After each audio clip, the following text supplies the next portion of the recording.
Students, I am Akhilesh Mishra. I am physics faculty at Avanti Learning Center Private Limited, Meerut branch. तो ये basically जो class है वो हिंदी माध्यम के विद्यार्थियों के लिए है और मैंने जो लास्ट 3 लेक्चर पढ़ाए थे पहले, उसमें हमने आवेश क्या होता है, आवेश का अध्ययन किया था और आवेश के गुण और आवेश के जितना भी आवेश से संबंधित बातें थी वो हमने सब डिस्कस की थी। तो today we will start next topic, that is Coulomb's law, Coulomb का नियम। बहुत इंपॉर्टेंट टॉपिक है और टॉपिक चल रहा है हमारा स्थिर वैद्युतिकी, इलेक्ट्रोस्टैटिक्स। ये लेक्चर 3 है हमारा, sorry lecture 4।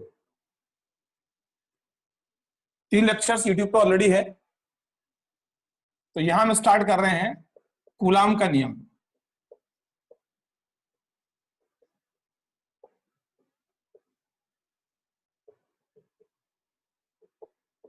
Coulomb's law experimental law है, प्रयोगात्मक नियम है, इसका कोई प्रूफ नहीं है, कोई उत्पत्ति नहीं है इसकी। तो बेसिकली 2 बिंदु आवेशों के लिए ये कार्यरत है। 2 बिंदु आवेश हों, बिंदु आवेश मींस जो इनके बीच का जो इनका साइज है, जो आवेश का आकार है, वो इस दूरी के तुलना में क्या है, नगण्य है।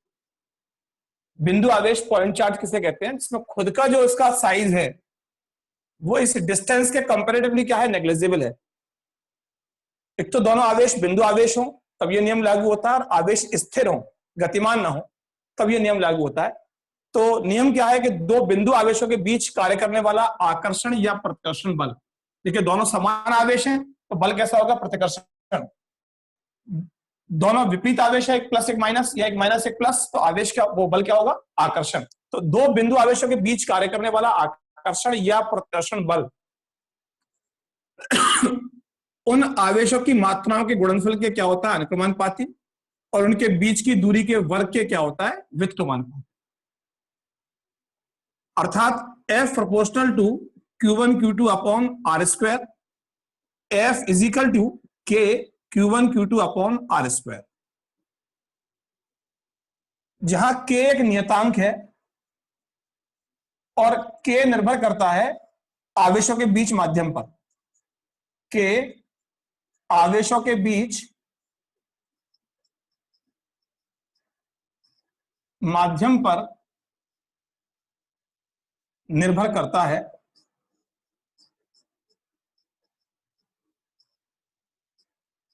It depends on the medium between the charges. यदि आप दोनों आवेशों के बीच माध्यम को बदलेंगे, सपोज वायु है, यहां आप वाटर फिल कर देंगे, जल भर देंगे, तो K की मान बदलेगा और बल क्या होगा, बदल जाएगा। K के मात्रक की बात करें, K का मात्रक और उसकी विमाएं, यूनिट्स ऑफ K, तो यहां से F is equal to K Q1 Q2 upon R square. तो यहां से K कितना आ गया, FR square upon Q1 Q2। तो इसका मात्रक क्या आ गया, K का मात्रक हो गया newton metre square upon coulomb coulomb coulomb square. This is the unit of K। और इसका डायमेंशनल फॉर्मूला, विमीय सूत्र, it is for newton it is MLT minus 2, metre square के लिए L स्क्वायर, और कूलम आपको ध्यान होगा Q is equal to IT था, एम्पियर इंटू सेकेंड, तो A इंटू T, ये क्या आ गया इसका होल स्क्वायर। दैट इज ये हो गया ML3 T minus 4 A minus 2। This is its dimensional formula, विमीय सूत्र। And the numerical value of K, K का संख्यात्मक मान, न्यूमेरिकल वैल्यू ऑफ K,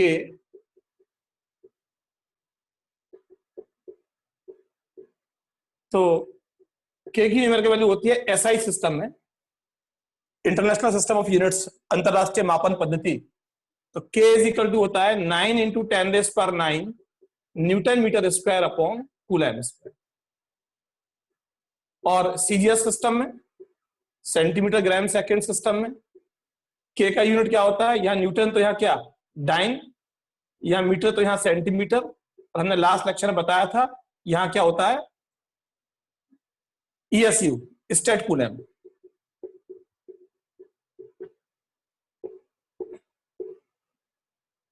तो यहां से के की वैल्यू निकालते हैं सिस्टम में 9 × 10⁻⁹ यहां न्यूटन, तो 1 न्यूटन में कितने डाइन? 10⁵ डाइन। 1 मीटर में कितने सेंटीमीटर? 100 centimetre square. और 1 कूलम में 3 × 10⁹ स्टेट कूलम। तो आप देखें ये 10⁴ हो गया, 4 और 5 9, ये क्या आ गया 18। तो क्या आ गया 9 × 10⁻18 और नीचे भी क्या आ गया 9 × 10⁻18 9 centimetre square upon state coulomb square. That is के की वैल्यू कितनी आ गई सीजीएस सिस्टम में? 9 centimetre square upon state coulomb square. This is the value of के इन सीजीएस सिस्टम। तो के का हमने एसआई में 9 × 10⁹ और सीजीएस सिस्टम में के का यूनिट क्या होता है, वैल्यू क्या होता है? 1 9 centimetre square upon state coulomb square. तो यहां से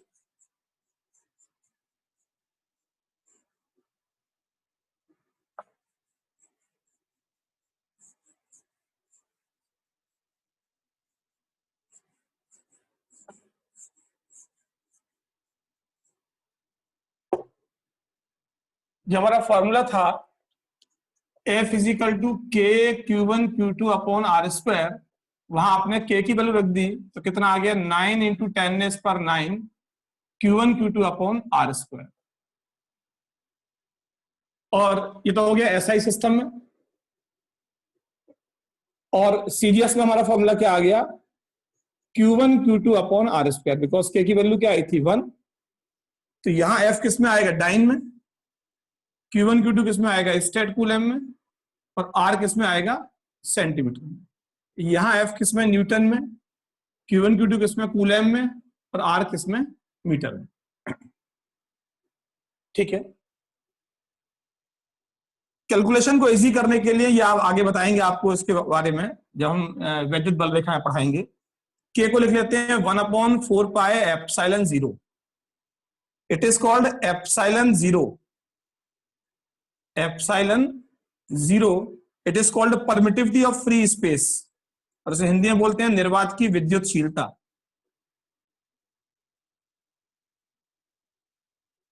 परमिटिविटी ऑफ फ्री स्पेस। तो यहां से आप क्या देख रहे हैं?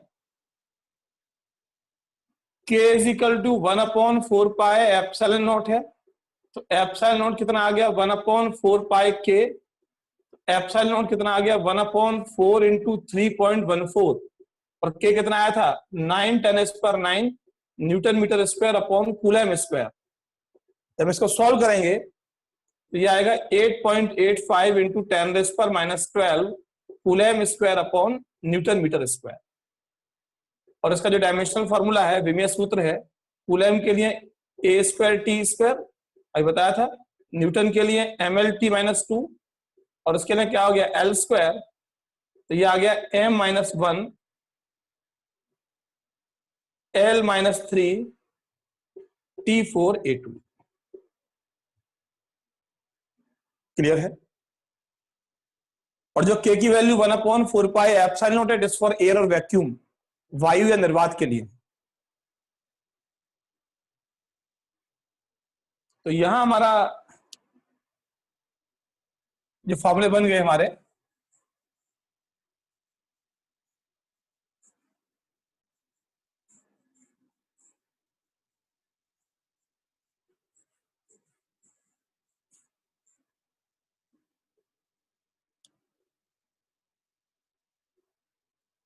एक तो आ गया F = 9 10⁹ Q1/Q2 अपॉन R²। एक आ गया F = Q1/Q2 अपॉन R²। और एक आ गया 1/4πε0 Q1/Q2 अपॉन R²। ये तीनों फॉर्मूले किसके लिए आए हैं? एयर और वैक्यूम के लिए, वायु या निर्वात के लिए। आप इंग्लिश की टर्मिनोलॉजी भी सीखते रहिएगा, एयर और वैक्यूम। देखिए, हमारे पदार्थ हमने पहले पढ़ाया था लास्ट लेक्चर में, एक चालक होते हैं, एक अचालक होते हैं और एक अर्धचालक होते हैं। कंडक्टर्स, नॉन कंडक्टर्स और इंसुलेटर्स, या उनको बोलते हैं डाइलेक्ट्रिक्स। और थर्ड सेमीकंडक्टर्स। तो जो अचालक हैं या कुचालक हैं या अर्धचालक हैं, जिन्हें बोलते हैं नॉन कंडक्टर्स या इंसुलेटर्स या डाइलेक्ट्रिक्स, तो कुचालक माध्यम है। तो किसी माध्यम के लिए, ये तो वायु निर्वात के लिए था, किसी माध्यम के लिए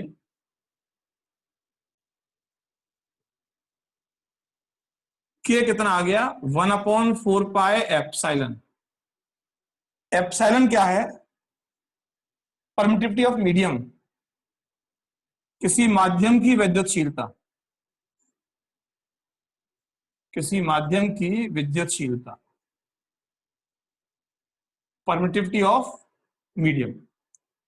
तो किसी मीडियम के लिए, तो एयर के लिए थे सारे फॉर्मूले, मीडियम के लिए क्या फॉर्मूला आ गया आपका, F M is equal to 1/4 pi epsilon Q1 Q2 upon R square.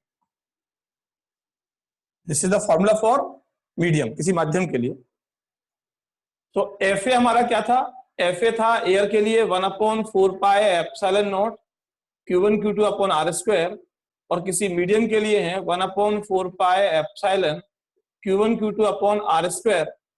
यदि हम इन दोनों को डिवाइड करते हैं, तो डिवाइड करने पर क्या होगा, F A upon F M, that is 1/4 pi epsilon naught Q1 Q2 upon R square.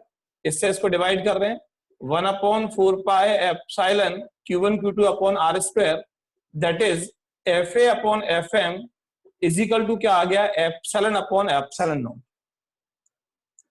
इसे हम क्या बोलते हैं, एप्सिलॉन आर, या क्या बोलते हैं, के। एप्सिलॉन क्या है, रिलेटिव परमिटिविटी, आपेक्षिक विद्युतशीलता।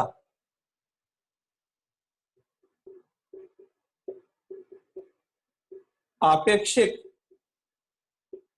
विद्युतशीलता, रिलेटिव परमिटिविटी, रिलेटिव परमिटिविटी। और के को क्या बोलते हैं, परावैद्युतांक। It is called dielectric constant of medium. Clear है? तो यहां से F A upon F M कितना आ गया आपका, एप्सिलॉन आर या के। तो यहां से एफ एम कितना आ गया, F A upon epsilon R, या क्या आ गया, एफ ए अपॉन के। एक रिलेशन आ गया। और किसी भी माध्यम के लिए, किसी भी माध्यम के लिए एप्सिलॉन आर हमेशा क्या होता है, 1 से बड़ा होता है, या के हमेशा क्या होता है, 1 से बड़ा होता है। तो सपोज ये 2 है किसी मीडियम के लिए, एफ एम कितना आ गया, एफ ए बाई 2। तो किसी माध्यम में बल कितना आ गया, एफ ए बाई 2। एयर है कितना रह गया, आधा रह गया। जब 1 से बड़ा है तो इसका मतलब एफ एम हमेशा क्या होगा, एफ ए छोटा होगा। फिर समझ रहे हैं, यदि इसकी वैल्यू के की वैल्यू है, इसकी वैल्यू 5 है, तो एफ एम कितना आ गया, एफ ए बाई 5। 1/5 रह गया ना, एयर का कम हो गया। तो जब भी किसी आवेशों के बीच किसी माध्यम को हम डालते हैं, तो आवेशों के बीच कार्य करने वाला बल क्या होता है, घट जाता है। और धात्विक माध्यम के लिए, फॉर मेटेलिक मीडियम, धात्विक माध्यम के लिए के क्या होता है, इनफाइनाइट, अनंत होता है। एफ एम कितना आ गया, एफ ए अपॉन इनफाइनाइट, और 1 अपॉन इनफाइनाइट क्या होता है, 0। तो एफ एम कितना आ गया, 0। यदि आवेशों के बीच कोई धात्विक माध्यम भर दें, तो उनके बीच कार्य करने वाला बल क्या होता है, 0 हो जाता है। क्लियर है?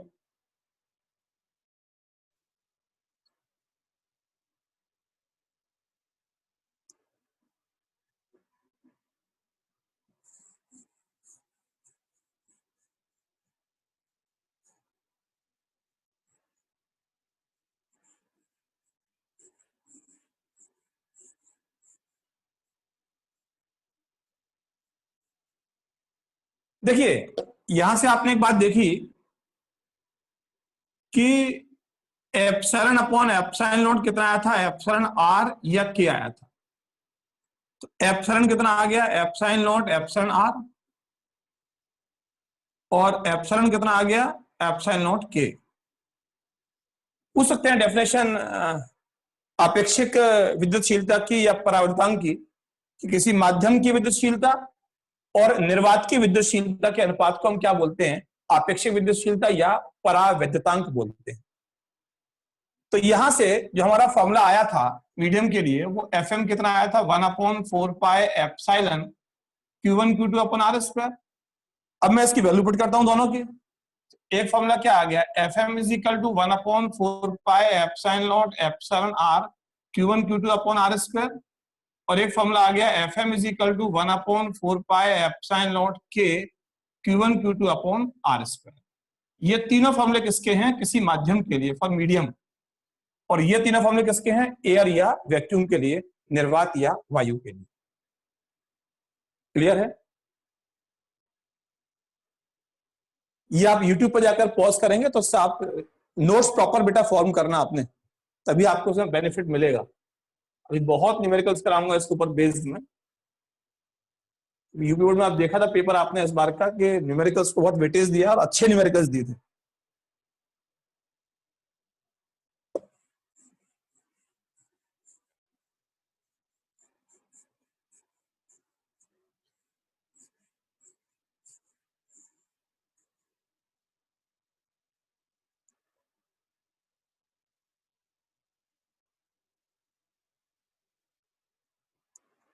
क्वेश्चन देखें,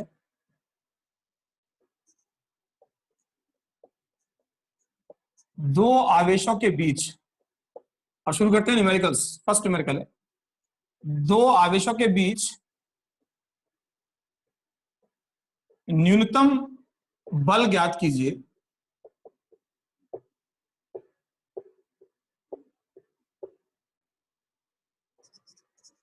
जबकि उनके बीच की दूरी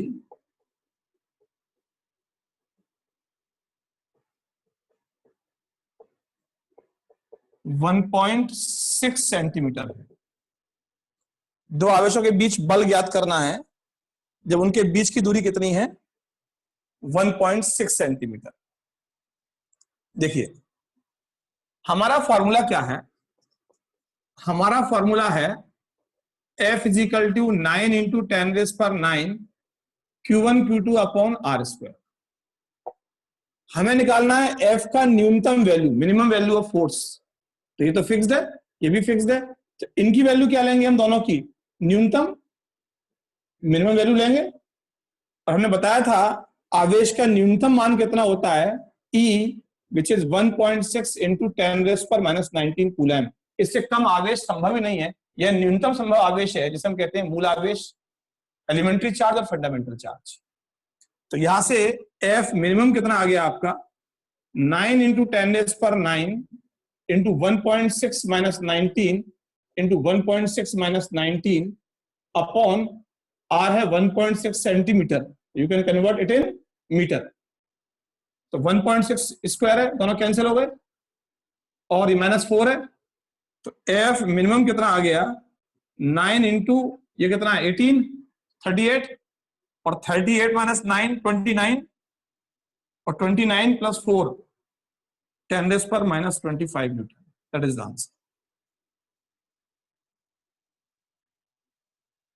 क्लियर है?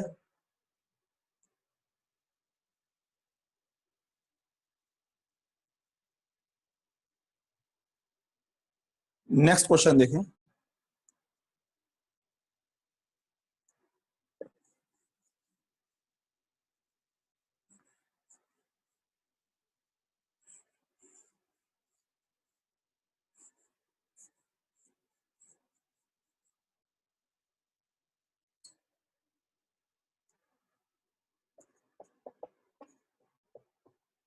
दो आवेश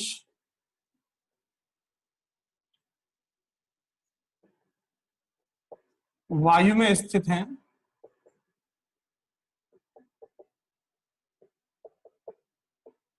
उनके बीच दूरी d है तथा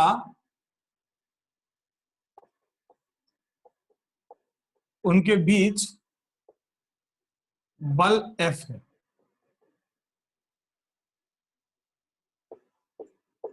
यदि आवेशों के मध्य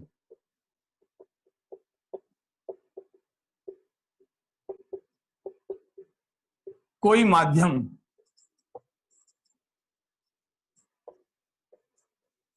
जिसका परावैद्युतांक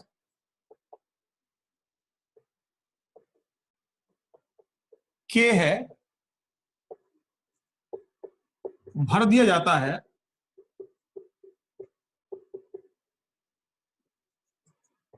तथा अब भी उनके बीच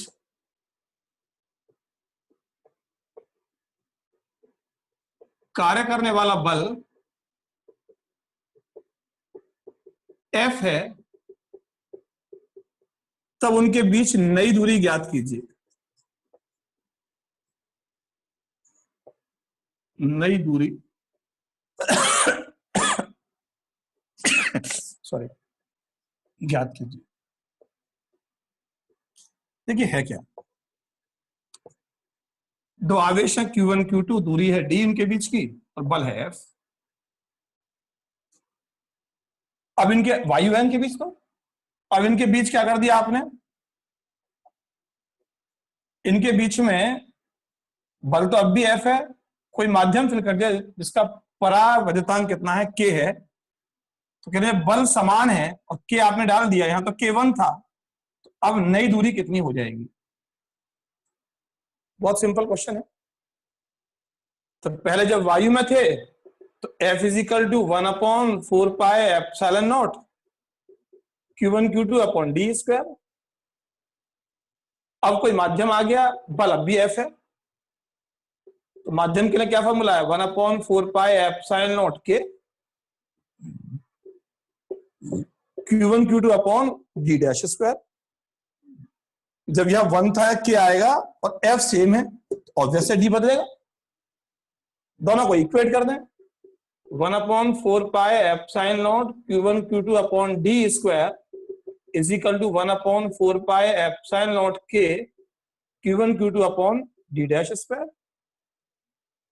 तो ये कैंसिल हो गया, Q1 Q2 कैंसिल हो गया, तो क्या बचा, 1/d square is equal to 1/k D dash square. तो डी डैश स्क्वायर कितना आ गया, डी स्क्वायर अपॉन के, तो डी डैश कितना आ गया, डी अपॉन अंडर रूट के। नई दूरी कितनी हो गई, डी अपॉन अंडर रूट के। क्लियर है, फॉर्मूला आपको याद भी हो जाए चलेगा, लेकिन आप कॉन्सेप्चुअली आपको पता हो तभी आप इन्हें सॉल्व कर पाएंगे। ठीक है,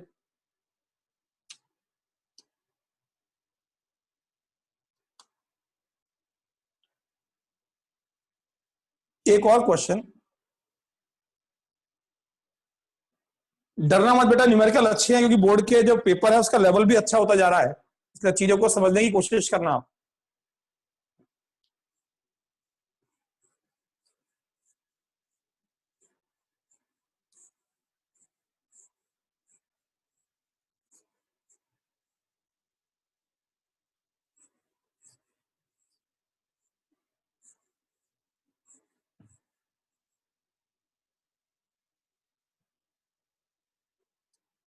नेक्स्ट क्वेश्चन देखें, क्वेश्चन नंबर 3। दो आवेशों के बीच, दो समान आवेश नहीं, आवेशों Q, -Q के बीच बल F है।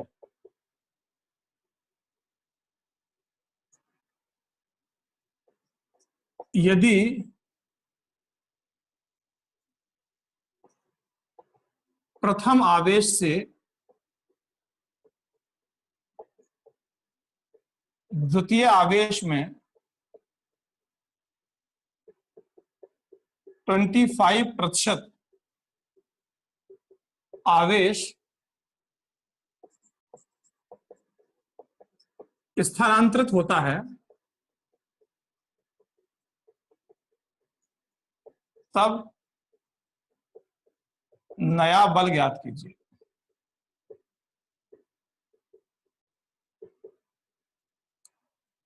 देखिए, एक आवेश Q है और एक माइनस Q है, दूरी R है, बल F है। तो सिंपल है, F is equal to K QQ upon R square. Vector quantity है, साइन नहीं लेंगे आप, डायरेक्शन होती है, आकर्षण बल है। नेक्स्ट पार्ट में Q और ये माइनस Q, इससे 25% इसमें आ गया, तो Q का 25% कितना होगा? Q का 25% ऐसे करते हैं ना, परसेंट को हटाते हैं तो नीचे 100 आता है, तो कितना आ गया? Q/4। तो यहां से Q/4 इसको चला गया, इसका 25% कहां चला गया? इसमें चला गया। तो इस पर आवेश कितना रह गया? Q था, Q/4 चला गया, तो क्या आ गया? 3Q/4। और इसमें क्या हुआ? माइनस Q था, Q/4 इसमें आ गया, तो कितना आ गया? -3Q/4। तो अब क्या हुआ? नया फोर्स कितना आ गया? Q1 कितना? 3Q/4, और वो कितना? 3Q/4 अपॉन, दूरी तो वही है, R²। तो K QQ upon R² into 9/16, और ये क्या है? ये तो F है, तो F डैश क्या आ गया? 9F/16, that is the answer. नया बल कितना आ गया? 9F/16। तो इन न्यूमेरिकल्स को आप अच्छे से ध्यान देना बेटा, और अगली क्लास में इस पर कुछ और न्यूमेरिकल्स कराएंगे, और इसमें बहुत इंपॉर्टेंट टॉपिक कूलाम का नियम वेक्टर फॉर्म में, coulombs law in vector form, will discuss in next class. Thank you very much.